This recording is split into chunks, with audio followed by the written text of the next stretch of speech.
Get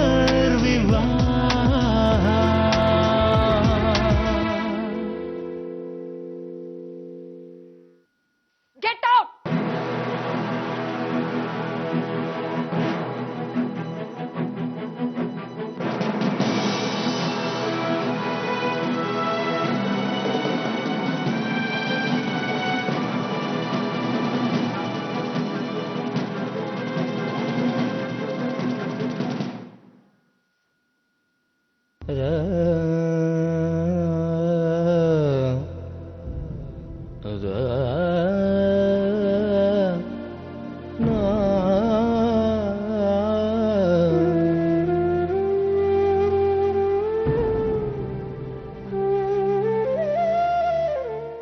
ಅಪ್ಪ, ನಿಮಗೆ ಈ ಮನೇಲಿ ಒಂಟಿತನ ಕಾಡುತ್ತೆ ಅಲ್ವಾ?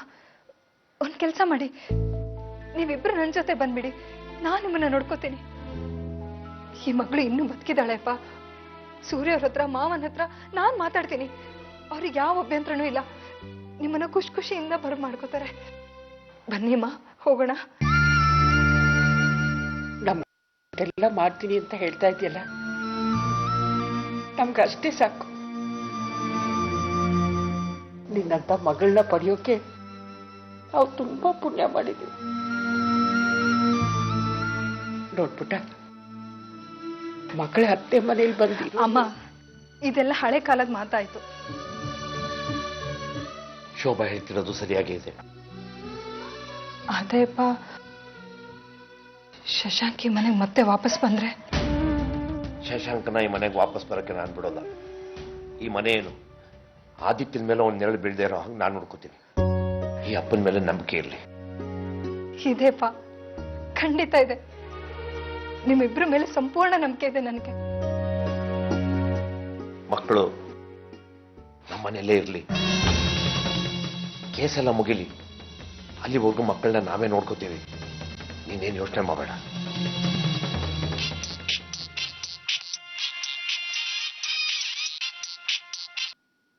ಹಲೋ, ಹೇಳಿ ಸೂರ್ಯ ಅವರೇ.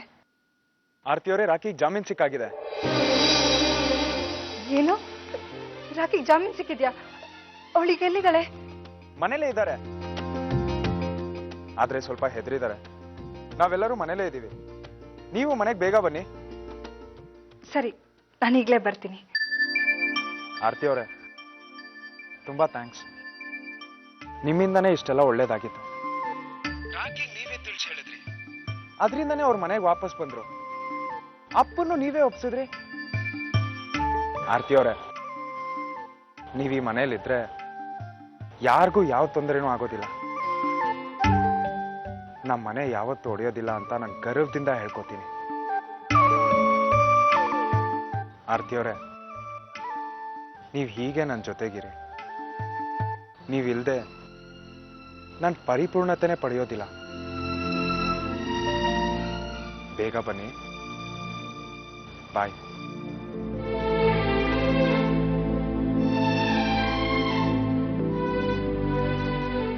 ಅಮ್ಮ, ರಾಕಿಗೆ ಜಾಮೀನ್ ಸಿಕ್ಕಿದೆ ಅಂತೆ. ಎಲ್ಲರೂ ಮನೇಲೇ ಇದ್ದಾರಂತೆ. ನಾನು ಹೋಗ್ಬಿಟ್ಟು ಬರ್ತೀನಿ. ಮಕ್ಕಳು ಹುಷಾರಮ್ಮ. ಬರ್ತೀನಿಪ್ಪ.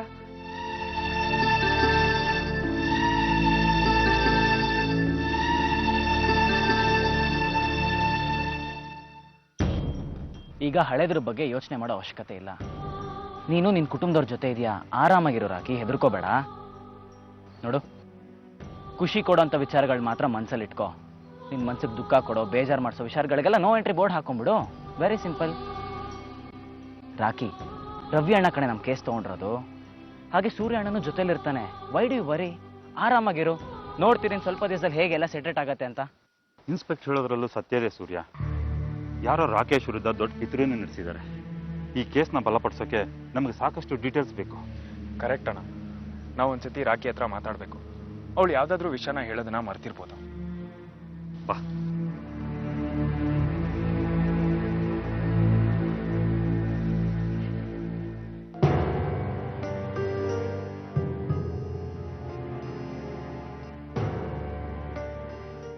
Rakhi, I am sorry. ನಾನು ನಿನ್ನನ್ನು ಹರ್ಟ್ ಮಾಡ್ತಾ ಇಲ್ಲ, ಹಳೆ ವಿಷಯನೂ ಕೆದಕ್ತಾ ಇಲ್ಲ. ಆದರೆ ಅವತ್ತು ಈ ವಿಷಯದ ಬಗ್ಗೆ ಹೇಳಬೇಕಾದ್ರೆ ಈ ಘಟನೆಗೆ ಸಂಬಂಧಪಟ್ಟಿದ್ದು ಯಾವುದೇ ವಿಷಯನ ಹೇಳೋದನ್ನ ಮರ್ತಿರ್ಬೋದು ನೀನು. ಅದನ್ನ ನೀನು ಈಗ ನೆನ್ಪು ಮಾಡ್ಕೊಂಡು ಹೇಳಿದ್ರೆ ಅಣ್ಣಂಗೆ ಈ ಕೇಸ್ನ ಫೈಟ್ ಮಾಡೋದಕ್ಕೆ ಈಸಿ ಆಗುತ್ತೆ. ಹೌದು, ಲಾಯರ್ ಹತ್ರ ಡಾಕ್ಟರ್ ಹತ್ರ ಯಾವುದೇ ವಿಷಯ ಮುಚ್ಚಿಡಬಾರ್ದು ಅಂತ ದೊಡ್ಡವ್ರು ಹೇಳ್ತಾರೆ. ಅವತ್ತು ಏನೇನು ನಡೀತು ನೆನಪು ಮಾಡಿಕೊಂಡು ಡೀಟೇಲಾಗಿ ಹೇಳು. ಹೌದು ರಾಕಿ, ಅಣ್ಣ ಈ ಕೇಸ್ ತೊಗೊಂಡ್ರದ್ರಿಂದ ಅವ್ನಿಗಿದ್ರ ಬಗ್ಗೆ ಎಲ್ಲ ವಿಷಯನೂ ಗೊತ್ತಿರಬೇಕು. ಸೊ ನಿನ್ನ ನಾಚ್ಕೊಂಡೆ ಹಿಂಜರಿದೆ ಏನಾಯ್ತು ಅಂತ ಎಲ್ಲ ಹೇಳಬೇಕು ರಾಕಿ, ಪ್ಲೀಸ್.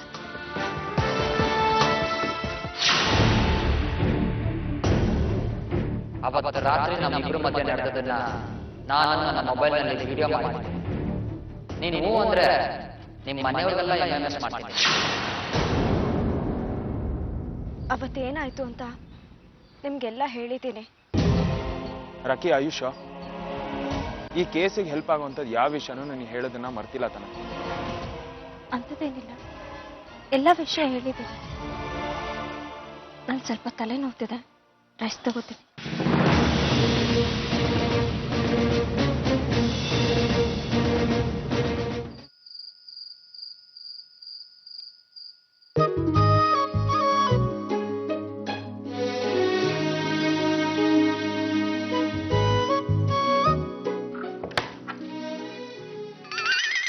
ಸೂರ್ಯ ಅವರೇ, ಅತ್ತಿಯವ್ರೆ ನೀವು ಅಲ್ಲೇ ಬರ್ಬೇಡಿ. ಅಲ್ಲ ಏನಾಯ್ತು? ಪೈಜಾಮ್ಲಾಡಿ ಕಿತ್ತೋಯ್ತಾ? ನಾನೇ ಹಾಕೊಂತೀನಿ, ಪರವಾಗಿಲ್ಲ. ತುಂಬಾ ಕಷ್ಟ ಅಲ್ವಾ?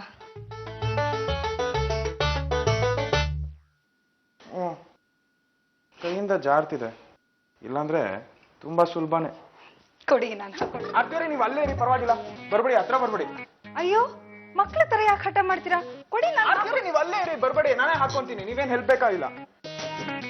ಸರಿ, ನಾನು ನಿಮ್ ಕಡೆ ತಿರ್ಗಲ್ಲ. ಕೊಡಿ, ನಾನು ಹಾಕೊಡ್ತೀನಿ. ಕೊಡಿ. ಅತ್ತಿಯವ್ರೆ ನೀವು ಆ ಕಡೆ ತಿರುಗಿ.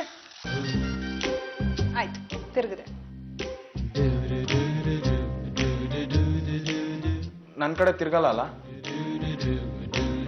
ಪ್ರಾಮಿಸ್ ತಿರ್ಗಲ್ಲ. ನಿಜವಾಗ್ಲು? ನಿಜವಾಗ್ಲೂ? ಅತ್ತಿಯವ್ರೆ ನೀವು ಆ ಕಡೆ ತಿರುಗಿ. ಸರಿ, ಕೊಡಿ, ನಾನು ತಿರ್ಗಲ್ಲ.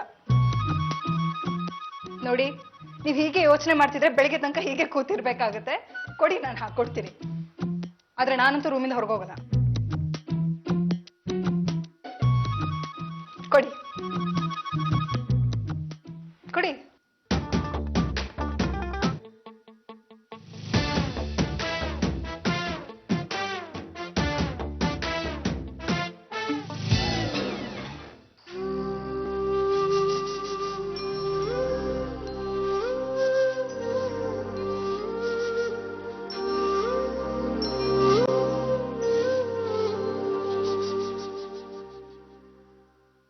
ದೇವ್ರೆ, ನನ್ನ ಜೀವನನ ಯಾವ ಘಟ್ಟಕ್ಕೆ ತಂದು ನಿಲ್ಸ್ಬಿಟ್ಟಿದ್ಯಾ.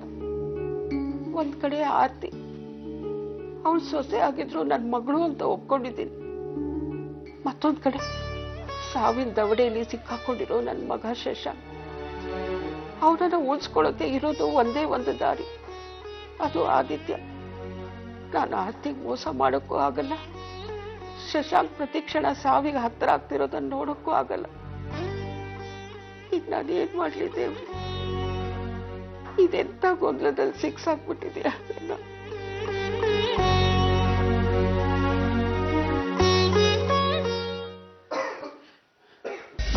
ಶಶಾಂಕ್, ನಿಧಾನ ನಿಧಾನ ಶಶಾಂಕ್.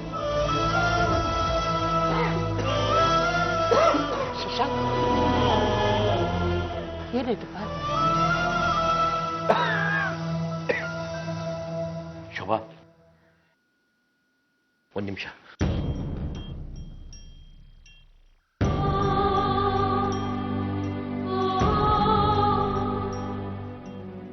ನೀನು ನನ್ನ ಸ್ವಾರ್ಥಿಯನ್ನು, ಮೋಸಗಾರ, ಏನ್ ಬೇಕಾದ್ರೂ ಕರಿ.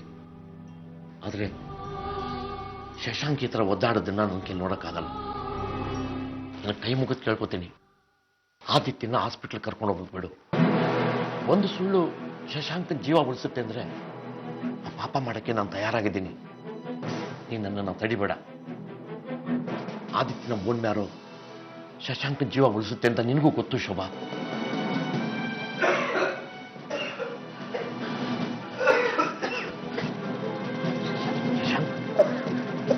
ಶಶಾಂಕ್, ತುಂಬಾ ಥ್ಯಾಂಕ್ಸ್ ಆರ್ತಿ ಅವರೇ. ಅರ್ಧ ಗಂಟೆಯಿಂದ ಲಾಡಿ ಪೋಣಿಸ್ಕೊಳ್ಳೋದಕ್ಕೆ ಟ್ರೈ ಮಾಡ್ತಿದ್ದೆ, ನೀವು ನೋಡಿದ್ರೆ ಅರ್ಧ ನಿಮಿಷದಲ್ಲಿ ಮಾಡಿ ಮುಗಿಸ್ಬಿಟ್ರಿ. ನನಗೆ ಗೊತ್ತು ಸೂರ್ಯ ಅವರೇ, ನೀವು ಸೂಪರ್ ಮ್ಯಾನ್, ಎಲ್ಲಾ ಕೆಲಸಗಳನ್ನು ನೀವೇ ಮಾಡ್ತೀರಾ ಅಂತ. ಆದ್ರೆ ಇಂಥ ಕೆಲಸಗಳನ್ನೆಲ್ಲ ನಾವೇ ಮಾಡ್ಬೇಕು. ಅದಕ್ಕೆ ಹೇಳಿದ್ರು ಹೆಂಗಸ್ರನ್ನ ಕಡೆಗಣಿಸಬಾರ್ದು ಅಂತ. ನಾನು ಯಾವಾಗ ಹೇಳ್ದೆ ಹೆಂಗಸರನ್ನ ಕಡೆಗಣಿಸ್ತಾ ಇದೀನಿ ಅಂತ? ಆಕ್ಚುಲಿ ನನ್ನ ವಿಷಯದಲ್ಲಿ ನಾನು ತಮಾಷೆ ಮಾಡಿದ್ದು. ಅದಕ್ಕೆ ಇಷ್ಟೊಂದು ಸೀರಿಯಸ್ ಆಗ್ತಾ ಇದ್ದೀರಾ ನೀವು? ನಾನು ನಿಮ್ಮ ಮಾತನ್ನ ಸೀರಿಯಸ್ ಆಗಿ ತಗೊಂಡ್ರು ಪ್ರಾಬ್ಲಮ್, ತಗೊಳ್ದಿದ್ರು ಪ್ರಾಬ್ಲಮ್. ಈಗ ಯಾಕೆ ಯಾವಾಗ್ಲೂ ಒಂದು ಗೊಂದಲದಲ್ಲಿ ಸಿಗಾಕೊಂಡ್ಬಿಟ್ಟಿರ್ತೀರಾ? ಏನಕ್ಕೆ ಈಗ ಹಿಂಗೆ? ತಗೊಳ್ಳಿ.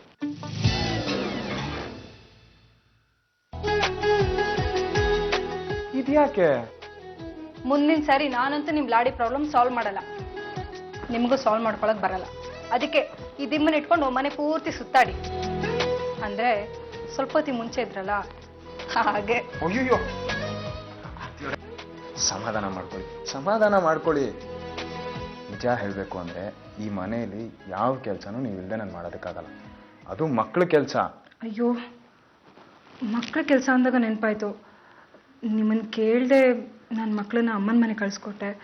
ಐ ಆಮ್ ಸಾರಿ. ಪರವಾಗಿಲ್ಲ ಆರ್ತಿಯವ್ರೆ, ಅದಕ್ಕೆ ಯಾಕೆ ಸಾರಿ ಕೇಳ್ತಾ ಇರಾ? ನೋಡಿ, ನೀವು ಮಕ್ಳ ತಾಯಿ, ನೀವು ಸರಿಯಾಗೇ ಮಾಡಿರ್ತೀರ. ಮಕ್ಳಿಗೆ ಕೆಟ್ಟದ್ದು ಬಯಸಲ್ಲ ಅಂತ ನನಗೆ ನಿಮ್ಮ ಮೇಲೆ ಪೂರ್ತಿ ನಂಬಿಕೆ ಇದೆ.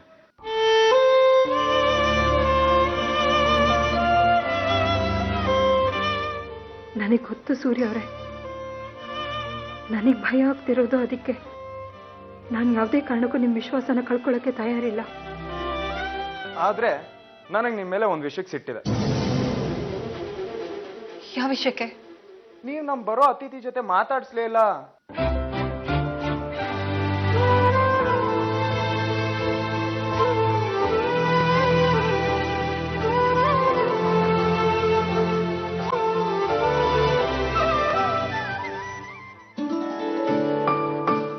ಮಾತಾಡ್ಸಿ. ನಿಮ್ಮ ಅತಿಥಿಗೆ ಹಲೋ ಹೇಳಿ. ಹಲೋ ಮಗನೇ, ಹೇಗಿದೆಯೋ? ನಾನು ನಿನ್ನ ಅಪ್ಪ ಮಾತಾಡ್ತಾ ಇದ್ದೀನಿ. ನಿಮ್ಮಮ್ಮ ನಿನ್ನ ಅಕ್ಕನ್ನು ಅಣ್ಣನ್ನು ಟೆನ್ಷನಿಂದ ದೂರ ಇಡೋದಕ್ಕೆ ತಾತನ ಮನೆಗೆ ಕಳಿಸಿದ್ದಾರೆ. ಆದರೆ ನಿನ್ನ ಬಗ್ಗೆ ಒಂಚೂರು ಯೋಚನೆ ಮಾಡ್ತಾ ಇಲ್ಲ. ಇದೇ ವಿಷಯಕ್ಕೆ ನನಗೆ ಅವ್ರ ಮೇಲೆ ಸಿಟ್ಟು ಬಂದಿರೋದು.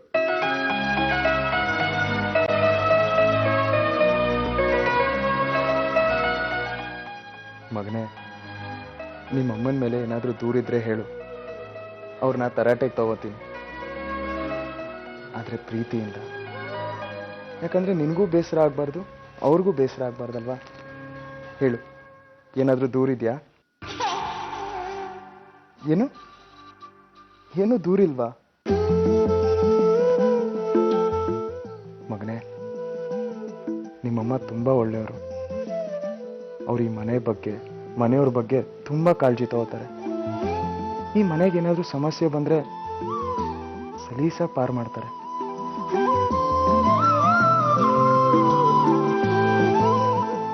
ನಿಮ್ಮಮ್ಮಂಗೆ ಥ್ಯಾಂಕ್ಸ್ ಹೇಳು. You most welcome.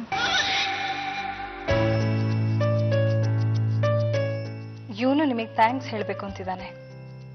ಯಾಕೆಂದ್ರೆ ನೀವು ತುಂಬ ಒಳ್ಳೆಯವರು, ಎಲ್ಲರನ್ನು ಜೊತೆಯಾಗಿ ನಡ್ಸ್ಕೊಂಡು ಹೋಗೋರು. ನೀವು ನಮ್ಮ ಮಕ್ಕಳು ಸೂಪರ್ ಮ್ಯಾನ್. ಥ್ಯಾಂಕ್ ಯು ಸೂರ್ಯ ಅವರೇ. ಥ್ಯಾಂಕ್ಸ್ ಯಾಕೆ? ನೀವು ನನ್ನ ಜೀವನ ಸಂಗಾತಿಯಾಗಿ ಮಾಡ್ಕೊಂಡಿದ್ದಕ್ಕೆ. ಥ್ಯಾಂಕ್ ಯು ಆರ್ತಿ ಅವರೇ. ಇದ್ಯಾಕೆ? ನೀವು ನನ್ನನ್ನು ಸೂಪರ್ ಮ್ಯಾನ್ ಮಾಡಿದ್ದಕ್ಕೆ. ಆದರೆ ಈ ಸೂಪರ್ ಮ್ಯಾನ್ ಲಾಡಿ ವಿಷಯನ ಯಾರಿಗೂ ಹೇಳ್ಬಿಡಿ ಪ್ಲೀಸ್. ಖಂಡಿತವಾಗ್ಲೂ ಯಾರ ಹತ್ರನೂ ಹೇಳಲ್ಲ. ಸರಿ, ಆಕ್ಚುಲಿ ನನಗೆ ತುಂಬ ತಲೆನೋವುತ್ತಿದೆ, ನಾನು ಹೋಗಿ ಮಾತ್ರೆ ತೊಗೊಂಡ್ಬಂದ್ಬಿಡ್ತೀನಿ. ನಿಮ್ಗೇನು ತೊಂದರೆ ಇಲ್ಲ ಅಂದ್ರೆ ನಾನು ಎಲ್ಲೇ ಮಸಾಜ್ ಮಾಡ್ತೀನಿ. ಅದು ಮಾತ್ರೆ ತಗೊಳ್ಳೋದ್ರಕ್ಕಿಂತ ತುಂಬಾ ಬೆಟರ್.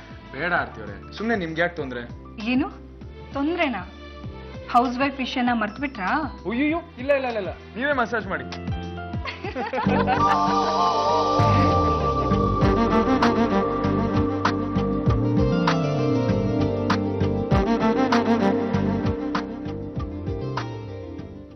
ಇದೇ ಸರಿಯಾದ ಸಮಯ.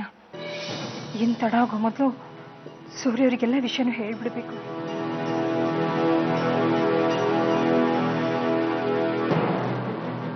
ಸೂರ್ಯ ಅವರೇ,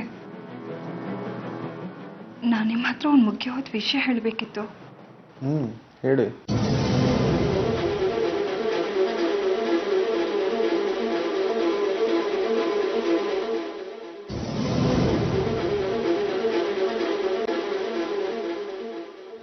ನಮ್ಮ ಮದುವೆ ಸಮಯದಲ್ಲಿ ನಮ್ಮ ಅಪ್ಪ ಅಮ್ಮ ನಿಮ್ಮಿಂದ ನಿಮ್ಮ ಪರಿವಾರದಿಂದ ಒಂದು ಮುಖ್ಯವಾದ ವಿಷಯನ ಮುಚ್ಚಿಟ್ಟಿದ್ದಾರೆ.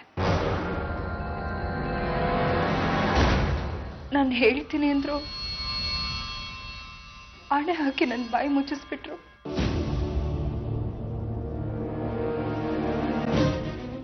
ಸೂರ್ಯ ಅವರೇ, ನಾನು ವಿಧವೆ ಅಲ್ಲ. ನನ್ನ ಗಂಡ ಶಶಾಂಕ್ ನನಗೆ ಡಿವೋರ್ಸ್ ಕೊಟ್ಟಿದ್ದಾನೆ. ಆದ್ರೆ ಈಗ ನನಗೆ ನನ್ನ ಮಗನಿಗೆ ಅವನ ಜೊತೆ ಯಾವುದೇ ರೀತಿ ಸಂಬಂಧ ಇಲ್ಲ. ಅವನು ಕಳೆದು ಹೋಗಿದ್ದ ನೆನಪುಗಳು, ನನ್ನ ಹಿಂದಿನ ಜೀವನ, ಮುಂದಿನ ಜೀವನ ನೀವು ಸೂರ್ಯ ಅವರೇ. ನನ್ನ ಪೂರ್ತಿ ಜೀವನನ ನಿಮ್ ಜೊತೆ ಕಳಿಬೇಕನ್ನೋ ಆಸೆ ನನಗೆ. ನನ್ನನ್ನು ಕ್ಷಮಿಸ್ಬಿಡಿ. ಇಷ್ಟು ದೊಡ್ಡ ಸತ್ಯನ ನಾನು ನಿಮ್ಮಿಂದ ಮುಚ್ಚಿಟ್ಟಿದ್ದಕ್ಕೆ. ನನ್ನ ಮಕ್ಕಳ ಮೇಲೆ ಆಣೆ ಮಾಡಿ ಹೇಳ್ತೀನಿ, ಈಗ ನನಗೆ ನೀವು ನಿಮ್ಮ ಪರಿವಾರದವರೇ ನನಗೆ ಸರ್ವಸ್ವ.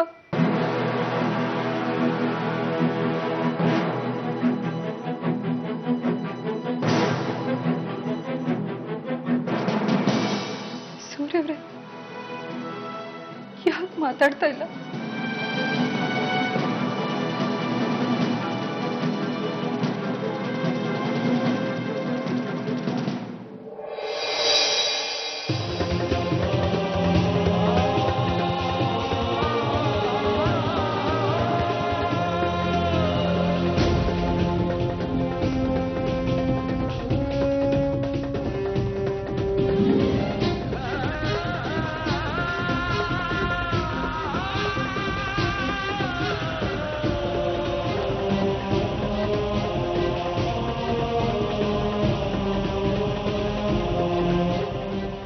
ಇವತ್ತು ನನ್ನ ಮನಸ್ಸಿನ ಮೇಲಿರೋ ದೊಡ್ಡ ಭಾರ ಇಳಿಯುತ್ತೆ ಅಂತ ಅನ್ಕೊಂಡಿದ್ದೆ.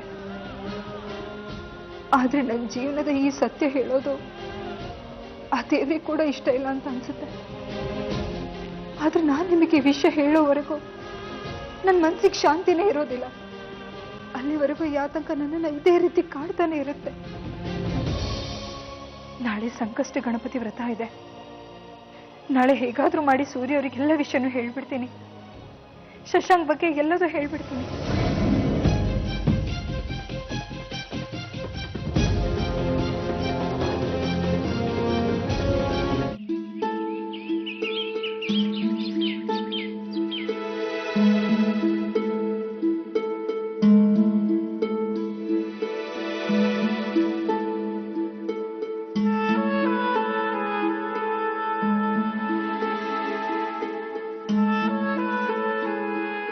ಗುಡ್ ಮಾರ್ನಿಂಗ್ ಆರತಿ ಅವರೇ. Very good morning.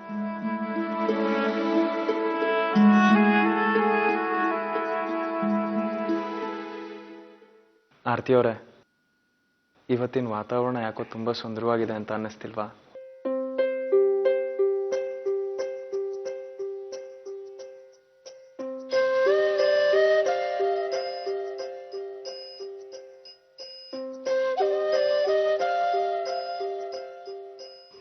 ಏನು ಸುಂದರವಾಗಿದ್ಯಾ?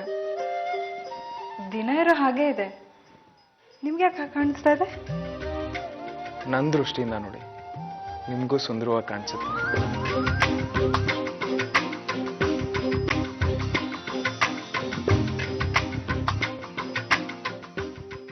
ಆರತಿ ಅವರೇ, ಇವತ್ತು ಯಾಕೋ ನನ್ನ ದೃಷ್ಟಿ ಒಂದೇ ಕಡೆ ಸಿಕ್ಕಾಕೊಂಡಿದೆ.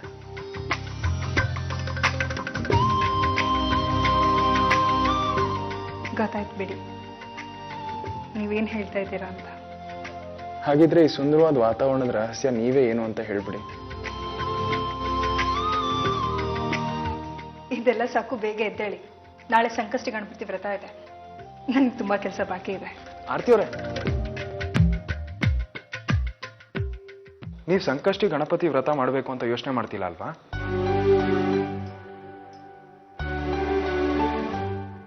ನಾನು ನಿಮಗೆ ಇದಕ್ಕೆ ಪರ್ಮಿಷನ್ ಕೊಡಲ್ಲ. ಅದು ಇಂಥ ಸ್ಥಿತಿಲಿ ನೋ ವೇಸ್. ಆದ್ರೆ ಇದನ್ನ ಆರತಿ ಅವರೇ, ನಿಮ್ಮ ಯಾವ ಮಾತು ನಾನು ಕೇಳಲ್ಲ. ನಿಮಗೆ ವ್ರತ ಮಾಡಲೇಬೇಕು ಅಂತಿದ್ರೆ ನಿಮ್ಮ ಬದಲಿಗೆ ನಾನು ಮಾಡ್ತೀನಿ.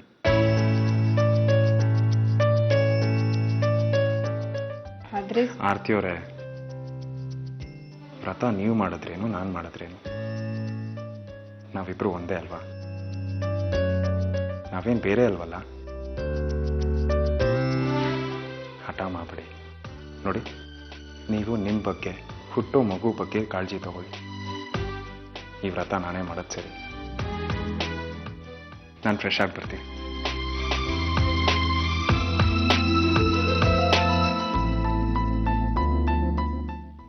ಥ್ಯಾಂಕ್ ಯು ಸೂರ್ಯ ಅವರೇ. ನೀವು ನನ್ನ ಪುನರ್ವಿವಾಹ ಆಗದೆ ಇದ್ದಿದ್ರೆ ನನಗೆ ಎರಡನೇ ಬದುಕು ಸಿಗ್ತಾನೆ ಇರಲಿಲ್ಲ. ನೀವು ಹೇಳಿದ್ ಸರಿ, ನಾವಿಬ್ರು ಒಂದೇ. ಈಗ ನನ್ನ ಹಿಂದಿನ ಜೀವನದ ಯಾವ ವಿಷಯನೂ ನಮ್ಮ ಈ ಗಟ್ಟಿ ಸಂಬಂಧನ ಮುರಿಯೋಕೆ ಸಾಧ್ಯನೇ ಇಲ್ಲ.